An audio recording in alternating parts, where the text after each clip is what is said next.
어제는 히브리를 빨리 이렇게 하다 보니까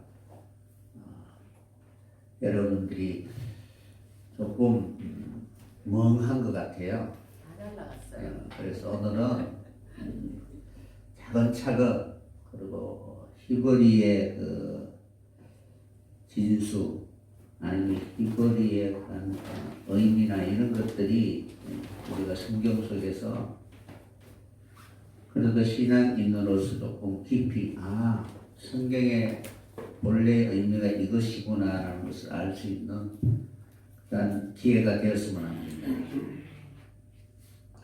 그래서 우리는 장성한 자가 되어서 하나님의 뜻을 더 많이 알려줄 수 있는 그런 전도인이 되었으면 하는 바람입니다. 히브리인이라는 뜻은 어제도 잠깐 설명해 드린 것처럼 강을 건너다라는 뜻을 가지고 있습니다. 그러니까 원래는 이브리의 앞에 해가 붙어서 히브리라는 단어가 됩니다. 그러니까 이 말은 새로운 도전의 의미가 있고 자기가 살던 본토 친척 아비 집을 떠나 하나님이 지시하신 그 땅을 향하여 하나님의 명령에 순종하는 그 시작이라고 할 수가 있습니다. 그래서 강을 건넌다는 것은 생활을 포기하고 수많은 위험과 어려움이 있지만 하나님이 말씀하셨다는 그 말씀을 붙들고 하나님 앞에 맡기는 그런 삶입니다. 그래서 창세기 14장 13절에 보면은 최초의 히브리인은 아브라함이라고 이렇게 첫 언급하고 있습니다. 그러니까 이 히브리인이라고 할 때 여기에 요도가 붙으면은 사람을 뜻합니다. 그러니까 한 개인을 뜻하기도 하고 한 그 민족을 뜻하기도 합니다. 그러니까 그 히브리인이라는 그 의미를 지금 살고 있다, 사역을 하고 있다 라는 그런 뜻입니다. 그러니까 한국 사람이라고 할 때에 한국 사람의 특색이 있을 거 아니거든요. 그래서 그러한 모습을 보고 한국 사람이다 라고 하는데 이것이 이제 삶이고 실제로 그렇게 살아가는 그런 모습을 표현하고 있습니다. 아브라함이 살고 있었던 땅은 갈대아 우르입니다. 그것은 우상 숭배하던 곳이었습니다. 그런데 하나님은 그곳을 떠나 믿음의 조상으로 세우고 하나님의 복의 통로가 되게 하시기 위하여 그 본토 친척 아비 집을 떠나라 라고 이렇게 말씀하셨습니다. 그래서 강을 건너다, 떠나다라는 그런 의미가 히브리인이다라고 말씀드릴 수가 있습니다.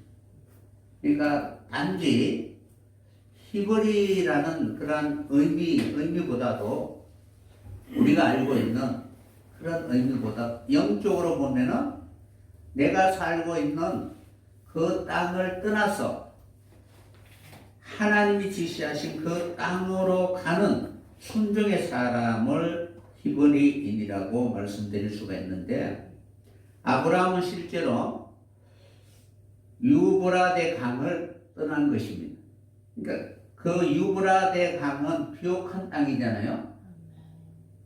그 땅을 떠나서 하나님이 가라고 하신 그 땅을 떠났던 것입니다. 이는 히브리인인 아브라함의 믿음과 우리와는 밀접한 관계가 있습니다. 갈라디아서 3장 29절 이하 말씀 보시면은 예수 그리스도를 믿는 모든 사람들은 아브라함의 후손이다 라고 이렇게 기록되어 있습니다. 그러니까 여러분들이 아브라함의 자손이죠. 그러면은 그 특징이 뭐냐면 히브리인이라는 거예요. 그러니까 히브리인이라는 것은 강을 건너다, 유월하다, 떠나야만이 히브리인이 될 수가 있는데 단순히 장소만 떠나는 것이 아니라 생각이나 모든 가치관도 새로워져야 한다는 사실입니다. 그래서 하나님이 믿음의 조상 아브라함을 수많은 연단과 시험의 과정을 통하여 진정한 히브리인이 되게 해 주신 것입니다. 마치 아브라함이 갈대아 우르를 떠난 것처럼 히브리인 이스라엘 민족들이 애굽을 떠나게 하신 목적이 있습니다. 하나님이 모세를 보내어서 애굽을 출애굽하신 목적이 있습니다. 왜 출애굽을 하셨느냐? 애굽에는 많은 신들이 있었습니다. 그 신들 밑에서 자기 주인이 섬기는 그 신들이 주는 복, 이러한 복은 시간이 지나면서 사라질 수밖에 없는 그런 복이었습니다. 오늘날 우리도 세상에 살면서 모든 사람들이 지금 달려가고 있는 그것이 우리에게 복이라고 생각하잖아요. 그런데 그것은 시대를 따라서 복이라는 개념이 어제는 복이었지만 오늘은 오히려 그것이 화가 될 수가 있다는 사실입니다. 그래서 그 복을 쫓아가다가는 망할 수밖에 없다는 것입니다. 그들이 열심히 신의 정성을 다하면은 그 신으로부터 축복을 받는 것은 사실입니다. 그러나 그 축복은 잠깐 받는 축복이라는 사실입니다. 그래서 영원한 복을 하나님이 주시기 위하여 애굽에 10가지 재앙을 내려서 애굽의 10가지 신을 멸하는 그러한 심판이 바로 하나님의 10가지 재앙입니다.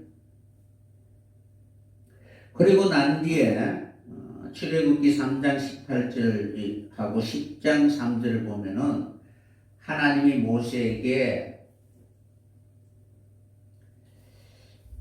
애굽에서 출애굽하게 하신 목적이 무엇이냐면은 하나님이 택하신 그곳에서 참된 제사를 드리게 하시기 위하여 그들을 출애굽시키고 그리고 그 예배를 하나님 받으시고 하나님은 그들의 모든 허물과 죄를 다 사해 주시고 영원한 하나님의 나라에 들어갈 수 있는 그러한 신분을 바로 확정해 주신 것입니다. 그러니까 히브리인이라는 확실한 증거가 하나님이 그들의 예배를 받으심으로 말미암아 확정해 주신 것입니다. 그러니까 우리가 열심히 예배를 드리잖아요.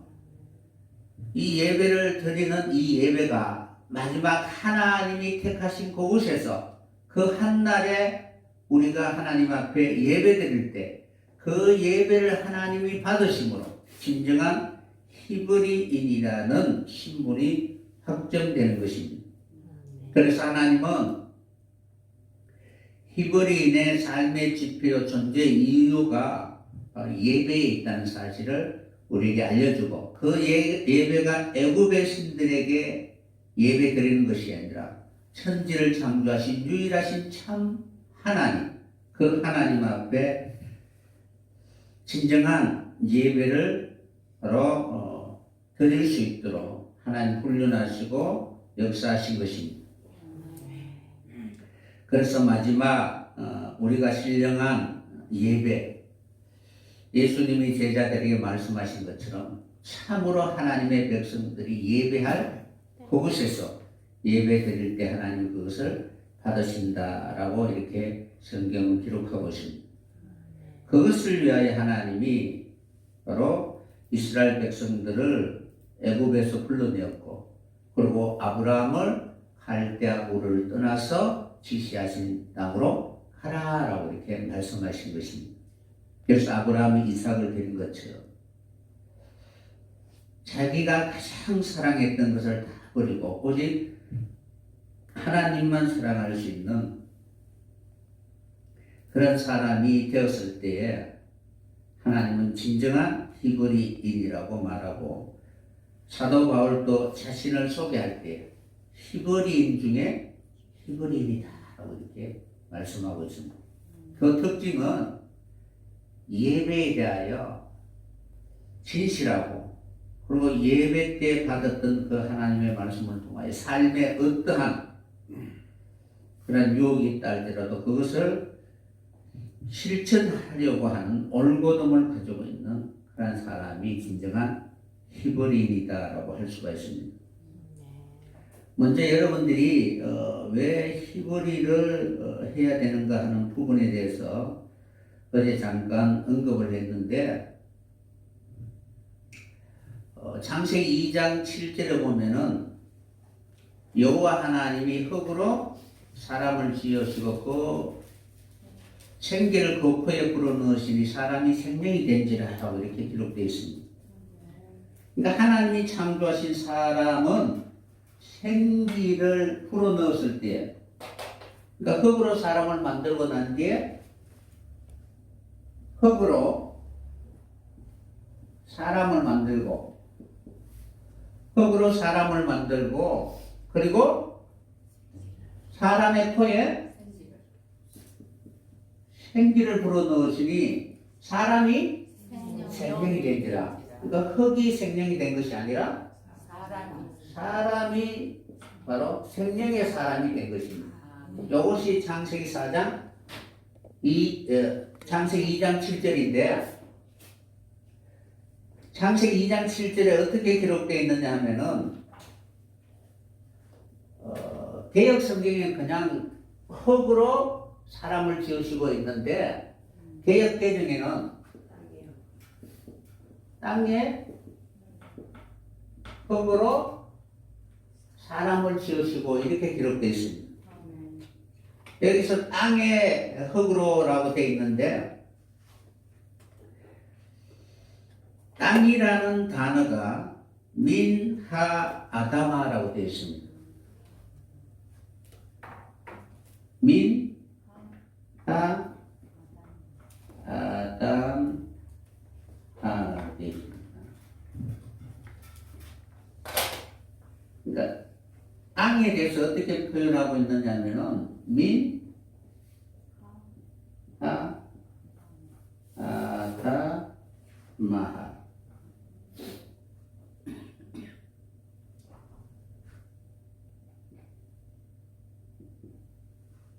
이렇게 기록되어 있습니다. 아다마.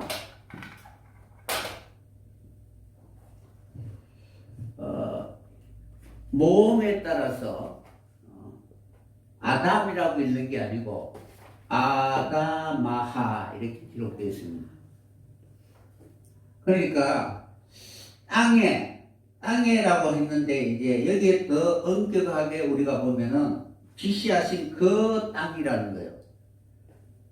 우리가 일반적으로 사람이라고 할 때 그냥 통칭으로 사람이라고 하잖아요. 만약에 어떤 그 운동장에 갔는데 사람이 한 2만 명 있습니다. 그럼 그냥 사람들이라고 부르잖아요. 그런데 그 중에 어떤 사람을 지칭해서 부를 때는 그 사람이라고 이렇게 부르는 거예요. 그러니까 많은 사람들 중에 무엇인가 특정지켜서 이렇게 지칭했을 때, 그때 이제 미네라는 단어, 때로는 하라는 단어, 지시하는 앞에 단어들이 붙습니다. 그러니까 그 땅의 흙으로, 그러니까 땅이 있는데 그 땅에 특징된 어떤 부분을 가지고 사람을 만들고라고 이렇게 말하고 있습니다. 그러니까 언어에는 그렇다는 거예요. 그러니까 그 땅에 흙으로 사람을 만들고라고 되어 있는데, 여기서 영어는 이렇게 되어 있어. The ground. 그러니까 세계 아니면은 이제 지구, 우주. 그러니까 그 그라운드에서 앞에 지시하신 것이 있다는 거예요. 그러니까 그 땅에 살고 있는 많은 사람들이 있을 거야, 세계에. 그 가운데 하나님 특별히 지정하여 그것을 통해서 사람을 만들고라고 이렇게 기록되어 있습니다. 원어에는 바로 그렇게 기록되어 있고, 그리고 난 뒤에 여기에서 흙은 어떠냐 하면은 아파르라고 돼. 요 내용이 이제 땅이고, 흙은 아파르라는 단어입니다. 이 아파르라는 단어는 무엇이냐 하면은 가루, 티끌이라는 뜻입니다. 그러니까 그라운드는 굉장히 큰 덩어리를 말하고, 그러니까 지구를 말하든 세계를 말하든 우주를 말하든 통칭으로 큰 내용이고, 그 땅에 흙으로 할 때 흙은 아파르라는 단어를 사용합니다. 여러분 많이 들어보셨죠? 아파르. 이 아파르 티끌. 그러니까 우리가 티끌 같은 존재잖아요. 그 땅에 티끌을 가지고 하나님이 바로 사람을 만들었다는 거예요. 그렇게 기록되어 있습니다. 그래서 여기에서 이제 흙으로 사람을 만들고 라고 할 때 그 땅의 흙으로 사람을 만들고 할 때 에터 그 다음에 아담 이렇게 기록되어 있습니다. 에터라는 것은 뭐냐면은 처음부터 끝까지, 그러니까 그 사람을 하나님 그냥 만들고 내버려 두신 것이 아니라 처음부터 끝까지 사람 될 수 있도록 하나님이 관심을 가지고 지속적으로 관계를 한다는 거예요. 그래서 사람이 되었을 때 바로 아담이라고 하고, 그렇게 되었을 때 그 코에 생기를 불어넣어 주시는 거예요. 그러니까 하나님이 바라고 원하는 사람의 모습이 있을 거 아니에요, 그죠? 그래서 에트라는 것은 알파와 오메가, 알레포와 타오. 그냥 부모가 자식을 낳아놓고 내버려 두는 것이 아니라 그 자녀가 성숙한 사람이 되기까지 계속 관심을 가지고 살펴보잖아요. 그런 것처럼 사람이라는 의미가 하나님이 처음부터 끝까지 그 존재가 사람이 되기까지 계속 관심을 가지고 있는 것입니다. 그러고 난 뒤에 생기를 불어넣으시니까 사람이 에터 하 아담이 바로 생명이 되었다라고 이렇게 기록되어 있습니다. 이것이 바로 창세기 2장 7절에 기록되어 있는데, 생이라는 단어는 하야라는 단어고, 영은 살아있는 영이 있는 사람이잖아요. 그래서 아담 앞에 무엇이 이제 뒤에 붙느냐 하면은 네페시 하야라는 단어가 붙어요. 그러니까 생기라는 단어를 이제 사용할 때에 네페시 하야를 가지고 있는 존재가 바로 아담이라는, 생명의 사람 아담이라는 거예요. 우리도 첫사람 아담과 같이 하나님의 말씀으로 창조함을 받았다면은 우리의 영혼 속에 무엇이 있어야 되느냐 하면은 하야 네페시가 있어야 돼요. 그러면 그러한 내용들이 우리가 이제 성경을 통해서 이것이 무엇인가를 좀 깊이 알아야 다른 사람들에게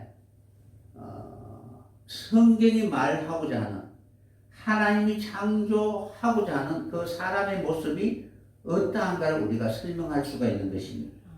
그래서 그냥 우리가 번역하신 그런 성경에 있는 의미를 조금 더 깊이 알고, 그것을 알고 설명하는 것과 전혀 모르고 설명하는 것은 다르니까, 그래도 어느 정도 성경은 이렇게 기록되어 있다라는 것을 알면 더 좋을 것이다 라고 생각해서 히브리를 바로 강의하게 되었습니다.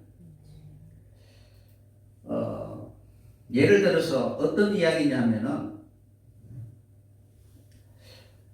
생기라는 그 단어, 하야라는 단어는 살아있는 존재라는 뜻입니다. 생명체라는 것. 여러분들이 그 하나님은 살아계시잖아요. 네. 저거는 사단은 존재하고 있죠. 그러니까 하나님과 관계하는 존재는 사람이고 사단과 관계하는 존재도 사람입니다. 그러므로 우리가 하나님에 대하여 살아있기 위해서는 이러한 과정을 거쳐야만이 내가 하나님에 대하여 살아있다라고 말할 수가 있습니다. 성경에는 죽어 있는 사람들이 많이 있습니다. 그럼 실제로 이렇게 육체가 흙이 되어서 없어진 존재가 아니라 하나님과의 그 관계가 끊어져 있는 상태. 네페시하야라는 그 생명이 없는 존재. 이 없는 존재. 그러니까 단지 없는 것이 아니고 사단과 사단의 그런 지배를 받아서 사단의 영으로 말미암아 살아가고 있기 때문에 하나님의 창조의 목적과 전혀 상관이 없는 그러한 사람 존재를 바로 죽었다라고 이렇게 말하는 것입니다. 그러니까 그런 의미들이니까 우리가 이제 조금 더 살아있다라고 이야기하기 위해서는 그런 의미로 우리가 성경을 봐야 되는 것입니다.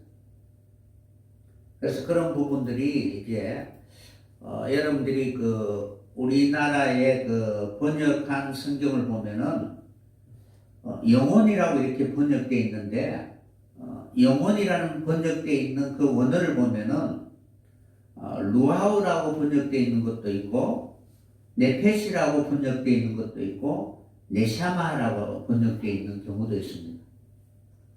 그러니까 히브리 단어가 각각 다른데 그것을 표현할 수 있는 대상이나 방법이 없으니까 그냥 전부 영혼이라고 이렇게 번역을 해버린 거예요. 그런데 그 내용들은 상태가 달라요.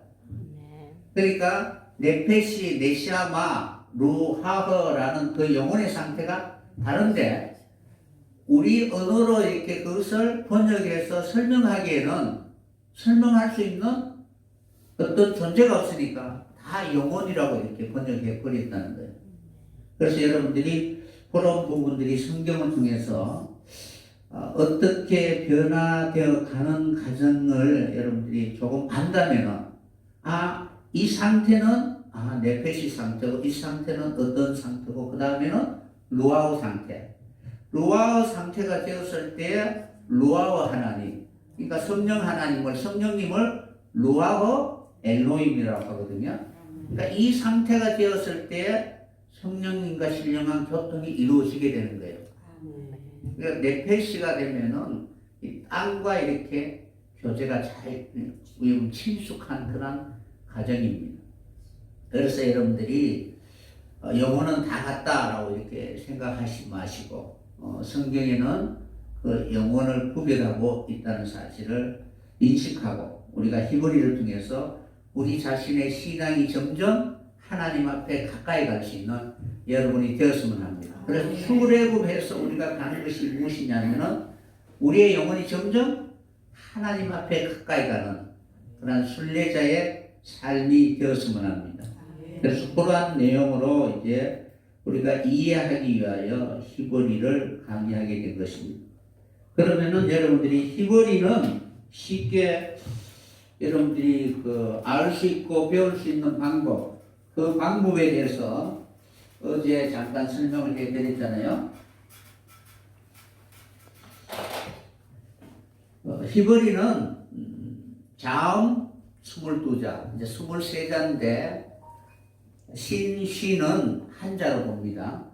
그래서 22자다라고 아시고 그것을 여러분들이 배우시고 그리고 여러분들이 그것을 통해서 성경을 조금 더 깊이 이해할 수 있는 그러한 남들보다 알면은 자랑하고 싶잖아요, 그죠? 그래서 여러분들이 전혀 모르는 것보다도 한두 번 접해보면은 그래도 그 히브리에 대해서 전혀 모르는 사람들에게 대하여 자신감이 있습니다. 그러니까 복음을 전할 때는 끊임없이 이렇게 이제 위만 바라볼 것이 아니라 배웠던 그것을 통해서 우리 함께 더 하나님 앞에 가까이 갈 수 있는 그런 계기가 되었으면 합니다라는 그런 마음으로 자신감을 가졌으면 합니다. 그러면 히브리를 이제 다시 처음부터 어제 했는 것을 반복해 보도록 하겠습니다. 제일 처음이 무엇이냐면은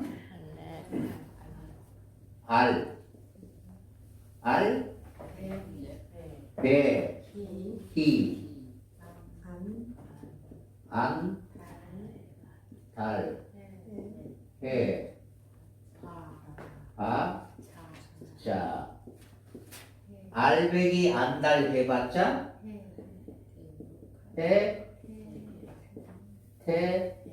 요 카라. 히브리는 오른쪽에서 왼쪽으로 씁니다. 그 다음에 눈, 사, 그 다음에 해차, 호프, 네. 그 다음에 신신, 타우. 이렇게 해서 22자입니다. 다시 한번 해보도록 하겠습니다. 알배기, 안달 해봤자, 해태요, 카라, 맵눈사, 해차 코프레, 신신타우. 그러니까 알배기, 알통. 여러분 알통이라고 하면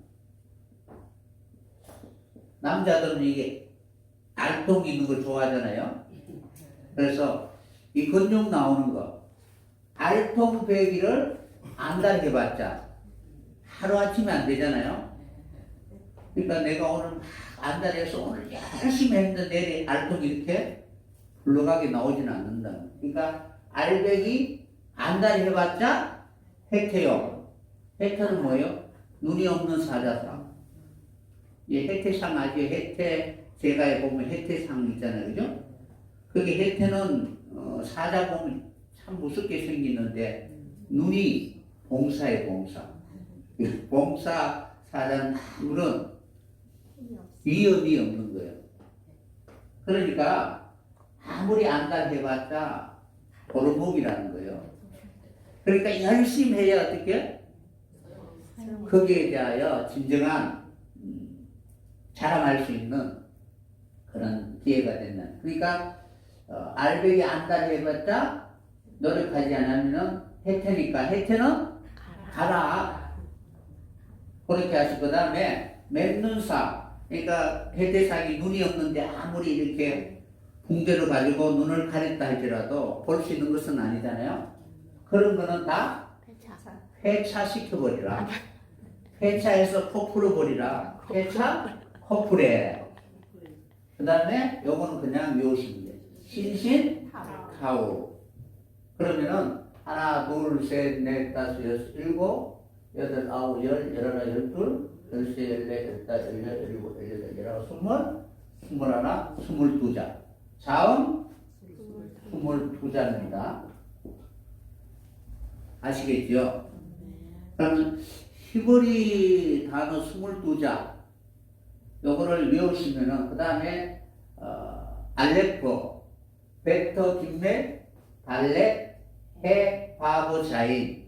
그러니까 어제 그 나눠드린 교재에 알레포, 베터를 여러분 최소한 30분 이상 쓰고 100번 쓰면은 이 22자를 다 한다는 거예요. 그래서 여러분들이 이 22자를 알고 거기에 이제 모음만 여러분들이 알면은 원어는 쓸 수 있고 읽을 수 있다라는 것을 설명해 드렸습니다. 그래서 모음은 5가지가 이제 5개. 우리는 이제 뭐 여, 요, 유 있지만 히브리는 단모, 그죠? 5가지가 있습니다. 그래서 모음은 아, 에, 이, 오, 또 다섯 가지가 모음입니다. 그래서 히브리 22자의 그 음과, 그러니까 우리나라 단어도 자음과 모음이 붙어서 소리가 나잖아요. 그런 것처럼 히브리도 원래는 모음이 없는데 그 히브리를 읽을 줄 모르는 사람들에게 쉽게 읽을 수 있도록 모음을 붙인 거예요. 그래서 자음 모음이 붙이면은 소리가 나는 거예요. 그러면 22자의 제일 처음에 나오는 이 단어가 바로 음가라는 거예요. 그래서 여기가 이영, 여기는 비어, 히어, 디귿, 히어, 비어, 여기에다가 모음만 붙이면은 히브리 단어를 읽을 수 있다는 거예요. 예를 들어서 알레포가 있잖아요.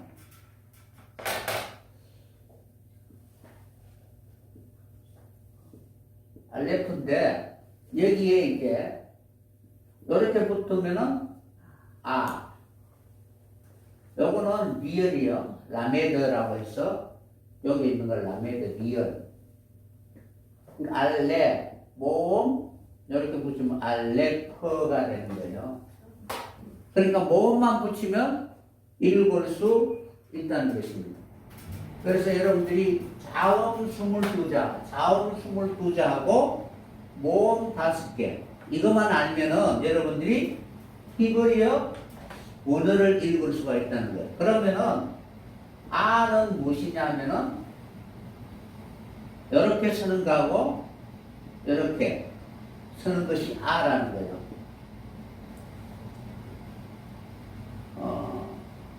이 두 모음은 장모음, 단모음. 그러니까 짧게 읽을 때 길게 읽을 때 라는 것을 표현하기 위해서 이제 기록한 것입니다. 모음. 에는 정 2개나 3개. 이것이 이제 에라는 모음이에요. 그러니까 에. 그러니까 알레프에 모음이 붙을 수 있는 것은 붙을 수도 있고 붙을 수도 있고 LF 할 때 이렇게 붙을 수도 있고 이렇게 붙을 수도 있는 거예요. 그러니까 이것이 이제 붙어졌을 때 여러분들이 읽을 수가 있게 되는 거예요. 그러니까 모음, 자음 모음만 여러분들이 알면 히브리 단어를 읽을 수가 있다는 거예요. 아예 이는 밑에 점 찍혀 있는 거.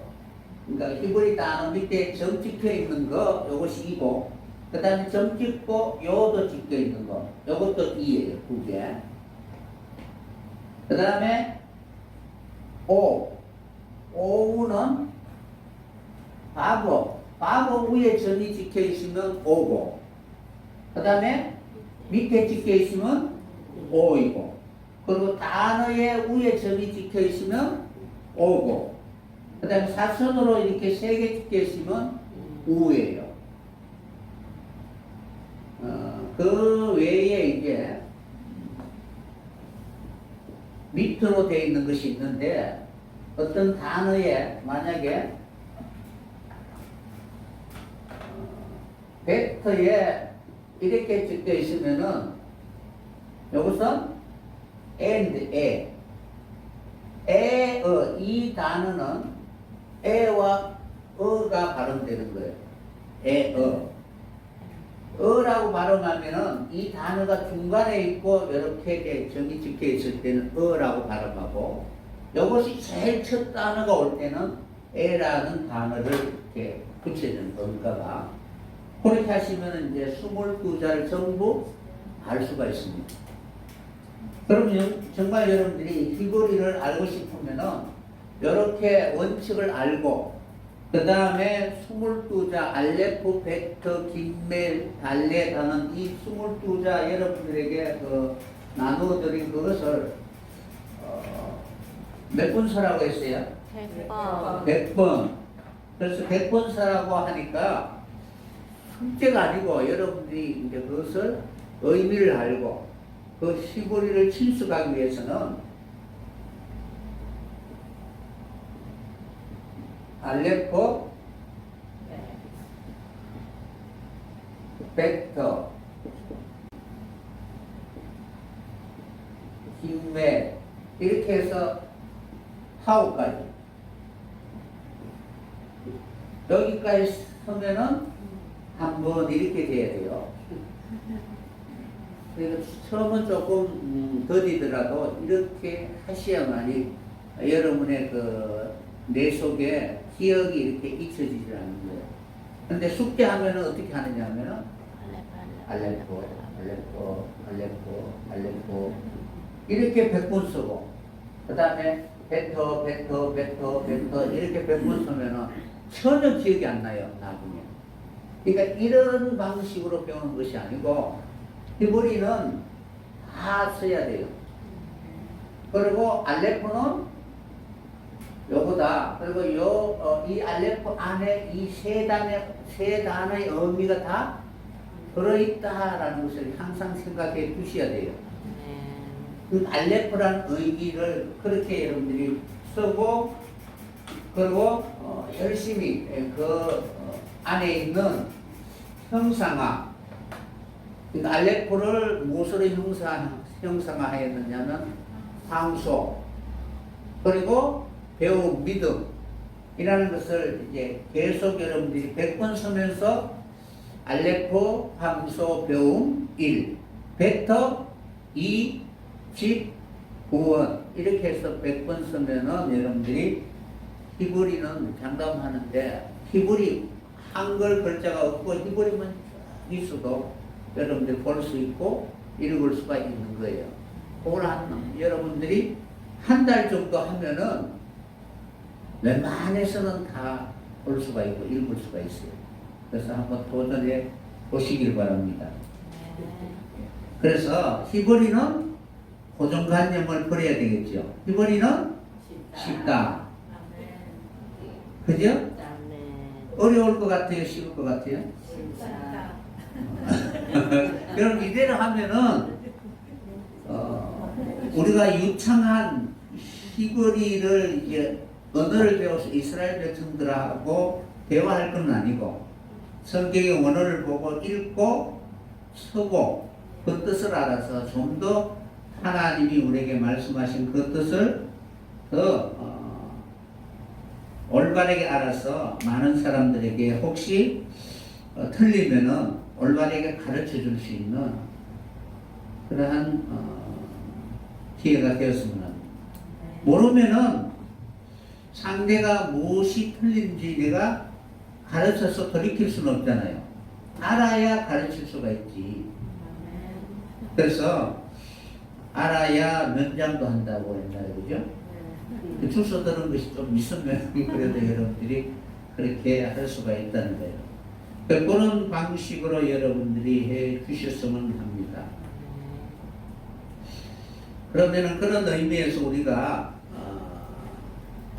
성경에 친구라고 이렇게 기록되어 있는 단어들이 많이 있습니다. 그러니까 우리나라 말로는 번역은 친구라고 번역되어 있는데 원어는 다 달라요. 그래서 라도 친구고 그 다음에 알레포도 친구로 번역되어 있어요.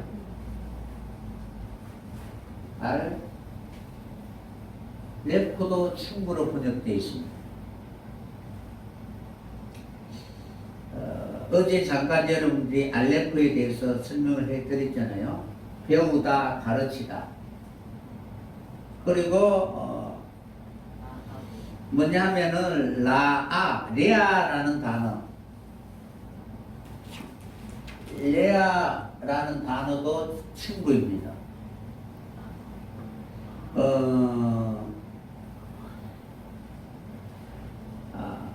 라라는 그 단어가 쓰여져 있는 것은 잠언서 17장 17절, 19장 4절, 그리고 잠언서 18장 24절.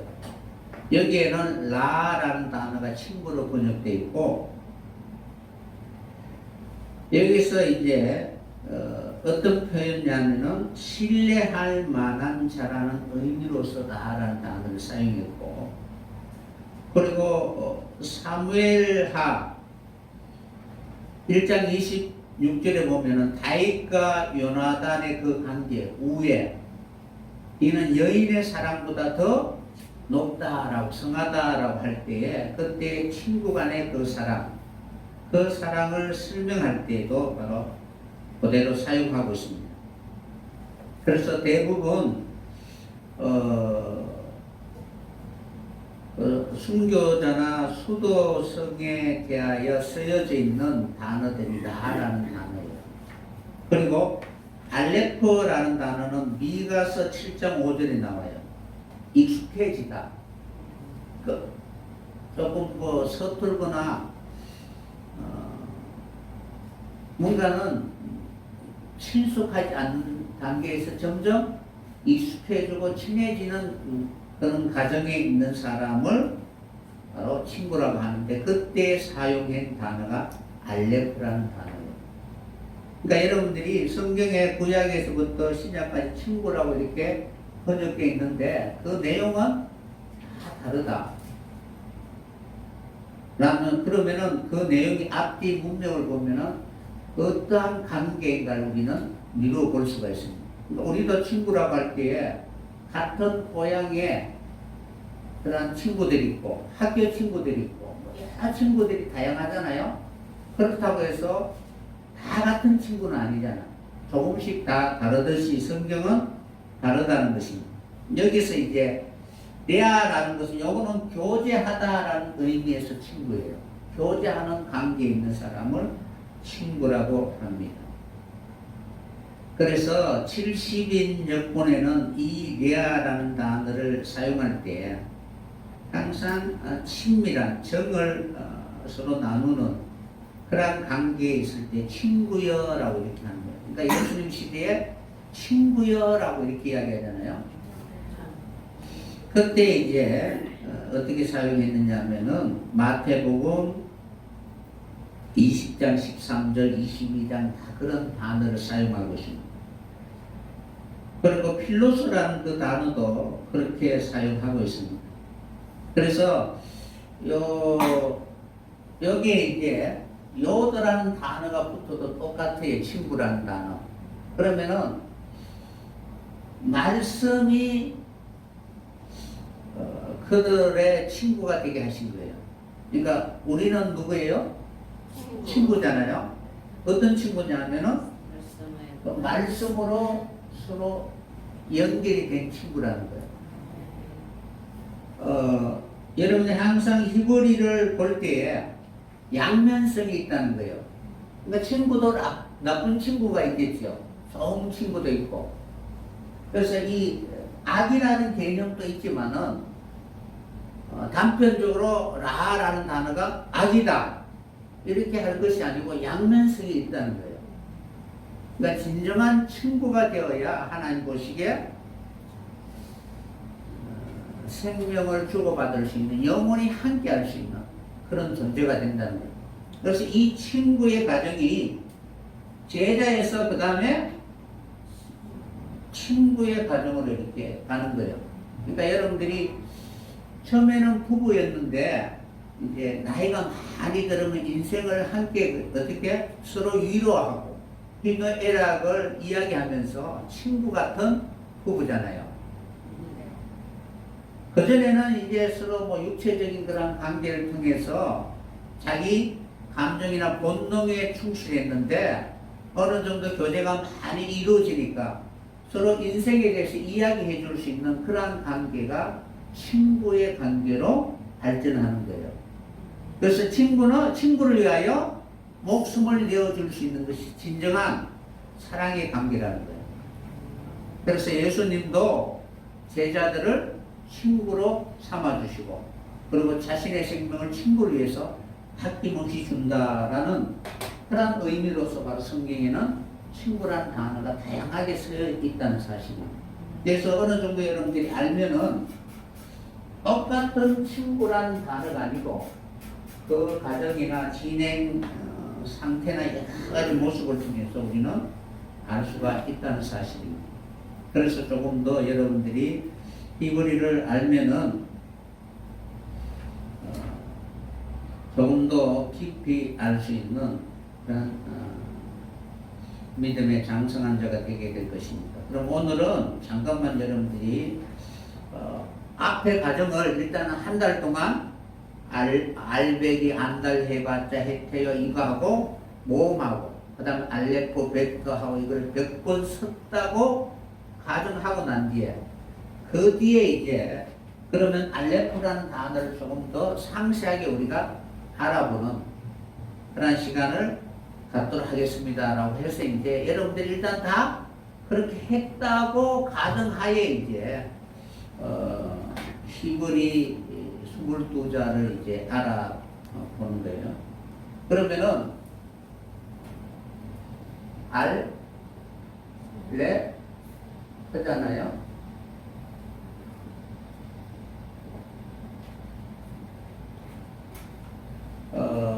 히브리 특징은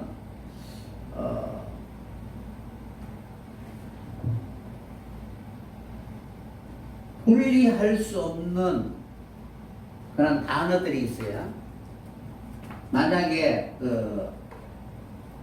액터, 하, 다담이라고 이렇게 되어 있으면은 이거는 따로따로이지만 해석할 때는 한 단어로 봐야 되는 거예요.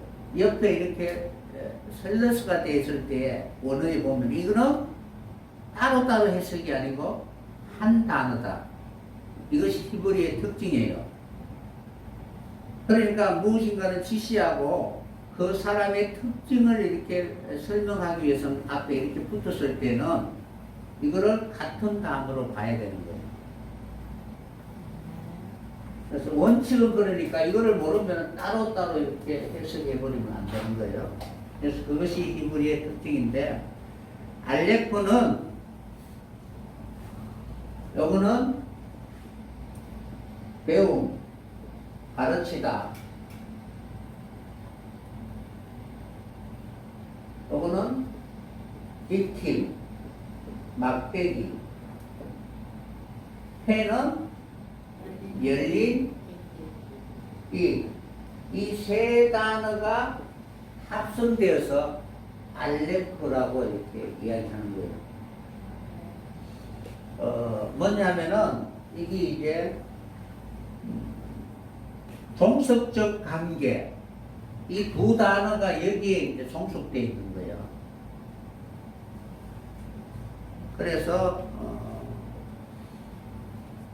이 단어가 이 알레포를 수식하는 거예요. 그러면은 남을 가르치기 위해서는 배움을 받아야 되잖아요. 그러니까 익힘이라는 것은 바로 내가 배우고 익혀서 올바르게 이제 말할 수 있도록 그러한 상태가 되었을 때 알레포라고 이렇게 이야기할 수가 있는 거예요. 그러니까 배우는 과정이잖아요, 그죠? 가르치는 자의 입장은 뭐예요? 선생이잖아요. 그럼 내가 태어날 때부터 처음부터 선생은 아닙니다. 유창한 언어나 모든 것을 완벽하게 태어나자마자 내가 이렇게 무엇인가 본을 가지고 가르칠 수 있는 입장이 아니고 무언가는 배워야 되잖아요. 그래서 모든 배움의 근원이던 시작이 하나님이라는 거예요. 그러니까 하나님으로부터 배우고 익혀서 내 입술을 통해서 하나님처럼 말할 수 있어야 되겠죠.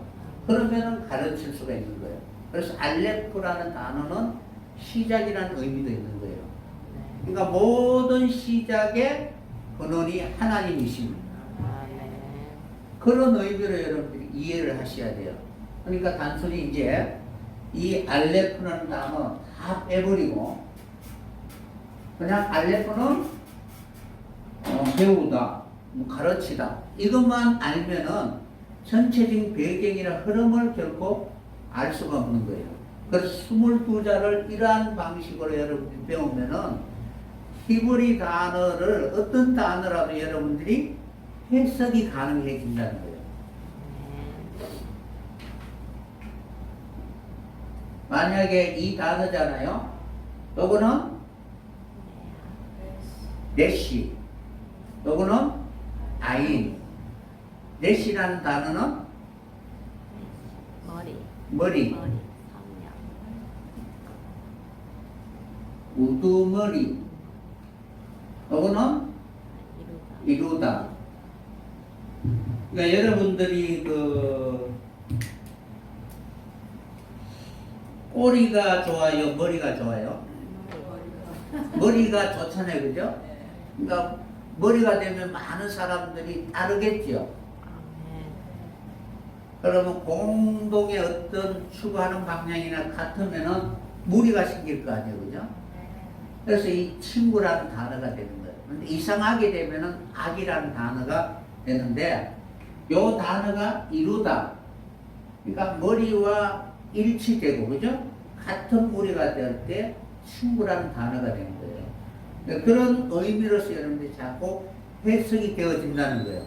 그러니까 각각 의미를 이제 가지고 있고, 그 의미를 여러분들이 알면은 이 의미를 통해서 성경에서 어떤 단어를 말할 때 그 앞뒤의 문맥이나 모든 것을 이런 관계이구나 라는 것을 알게 되는 거예요. 그러니까 다윗과 요나단 사이의 친구라고 할 때에 그 친구라는 의미, 그 의미가 어떤 관계인가를 우리는 알 수가 있다는 거예요. 그래서 다윗을 왕으로 앞세운 거예요. 그러니까 그런 의미를 내포하고 있으니까 여러분들이 히브리를 이러한 방식으로 배우면은 나중에 여러분들이 어떤 단어이든 그대로 여러분들이 바로 번역이 가능하고 해석이 가능하다는 것입니다. 그러면은 알레프라는 단어 속에 세 단어의 의미가 이렇게 서로 포함되어서 설명하는데, 종속적 관계, 라메드와 페는 알레프를 수식하기 위하여 종속적이다, 설명하기 위한 그런 단어로 사용되었다라는 것을 여러분들이 먼저 이해했으면 합니다. 마치 그림을 그릴 때에 어떤 그 위치를 이렇게 더 선명하게 바로 알려주기 위해서 주변의 여러 가지 상황을 이렇게 덧붙여서 이렇게 그림을 그리는 경우들이 있잖아요, 그죠? 그러니까 작가는 이 그림을 통해서 전체적으로 어떤 의미를 전하고자 할 때에 다양한 것을 이렇게 해서 포인트를 이제 잡아놓고 구도를 잡고 이제 주변의 배경을 그리잖아요. 그런 것처럼 히브리 단어는 상령이라고 생각하고 그 상령 속에 주된 그 방향은 알레프지만 뒤에 있는 것도 더욱더 분명하게 그 뜻을 알려주기 위하여 사용한다라는 것을 여러분들이 아셨으면 합니다. 그러면은 이 아레프라는 단어를 배우다라는 그런 단어를 그대로 사용한 것이 욥기서 35장 10절에 보면은 우리를 교육하시기를 이라고 기록되어 있습니다. 그러니까 하나님이 우리를 교육할 때 알레프로 교육한다는 거예요. 그러면 지식의 교육이 아니고 실제로 하나님이 보여주신다는 것, 본으로 보여주신다는 것. 그러니까 알레프는 본이다 라고 이렇게 보시면 돼요. 그렇게 하시면은 여러분들이 히브리를 더 잘 알 수 있는, 남들보다 언어를 배우는 것이 아니고 어원을 배우고 그 단어가 나오게 된 그런 동기나 여러 가지 의미를 알면은 더욱더 여러분들이 큰 전체의 하나님이 우리에게 알리고자 하는 그 내용을 우리는 더욱더 알 수 있게 될 것입니다. 잠언서 22장 25절에 보면은 행위를 본받아서 내 영혼을 올무에 바칠까 두려워하다. 그러니까 무엇인가는 배우면은 그 배움으로 말미암아 위기를 벗어날 수가 있고 아니면은 그 유혹에 빠지기도 한다는 사실입니다. 그때 이제 사용한 단어가 알레프라는 단어. 그러니까 내가 본받아서 남을 가르칠 수가 있잖아요. 똑같이 배우다도 알레포고 가르치다도 알레포예요. 그럼 단순히 알레포가 가르치다는 입장이 아니고 하나님으로부터 배워야 가르칠 수가 있다. 이런 의미를 같이 여러분들이 알면은 성경을 오해하지 않게 되는 것입니다. 그래서 여러분들 그런 내용으로 보시면은 이 하나만 하고 마치도록 하겠습니다. 여기에서 이제 여러분들이 원래 알레코라는 단어 여기에 이제 바로 우라는 알루퍼라는 단어가 들어갑니다. 그럼 원래 가지고 있는 이 알레포대로 존재한다라는 뜻이에요. 그러니까 여기에 뭐 요도도 들어가기도 하고 뭐 여러 가지 단어들이 이제 들어가면은 원래 가지고 있는 그 뜻과 전혀 다른 의미가 아니고 그 뜻을 그대로 어떤 사람이 자기가 이루었다라는 그런 의미로서 들어가는 거예요. 그래서 알루포라고 할 때에 친한 친구. 그러니까 알레포라고 할 때 여러분 가장 먼저 이제 하나님이 우리에게 보여주신 모습이 무엇이냐면은 아버 사랑이잖아요. 네. 사랑. 그러면은 이러한 사랑의 관계를 이루고 있는 사람을 알루포라고 사용하고 친한 친구다. 온유한 성품의 지도자다. 그러니까 제물이 될 수 있는 황소다. 이런 의미를 가지고 있습니다. 그러니까 우두머리이지만은 친구를 위하여 목숨을 내어줄 수 있는 그러한 관계를 바로 알루포다라고 사용하는 거예요. 그래서 이것을 생략하기도 해요. 이렇게 쓰기도 하는데 여기에 알루포, 바보라는 단어가 있다라고 여러분들이 생각하시면 됩니다. 그래서 그런 여러 가지 변화가 있는데 그 변화가 전혀 다른 글자가 아니라 그래서 여기에 이제 바보라는 단어가 있고 근데 뒤에 뭐 여러 가지 앞뒤 이런 단어가 많이 붙고 또 한 단어가 더 붙으면 복잡한 것 같잖아요. 그죠? 근데 복잡한 게 아니고 요 단어만 알고 있으면은 이 단어에다가 계속 해석을 더 붙이면 되는 거예요. 그러니까 여러분들이 원리만 알면은 결코 어렵지 않다는 것을 항상 생각했으면 합니다. 그래서 여러분들이 동영상을 보시고 그리고 계속 이렇게 기초적인 그런 내용을 하면은 여러분들이 지금은 조금 뭔가는 어려워 보이지만 많이 들으면 친숙해지잖아요. 그죠? 그래서 여러분들이 많이 사귀지 않았는데 대화도 많이 안 했는데 얼굴을 자주 보면은 내하고 굉장히 친한 사람처럼 느껴지잖아요. 그죠? 처음 만나가 하루 종일 이야기했는데 그 사람한테 뭐 내가 모든 것을 알 수 있는 그런 관계는 아니잖아요. 그죠?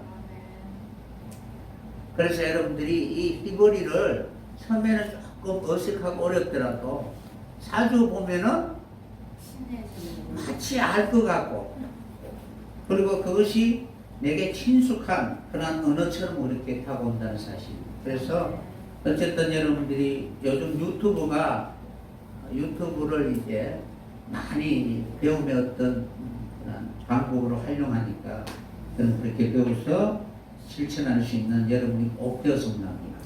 그래서 다음에는 여러분들이 어느 정도 이 히브리가 기초가 되어 있으면 그 다음부터는 이 히브리 단어 가지고 하는 것이 아니고 문장을 가지고 설명을 하면 그 내용이 그것이구나라는 것을 깨닫게 될 것입니다.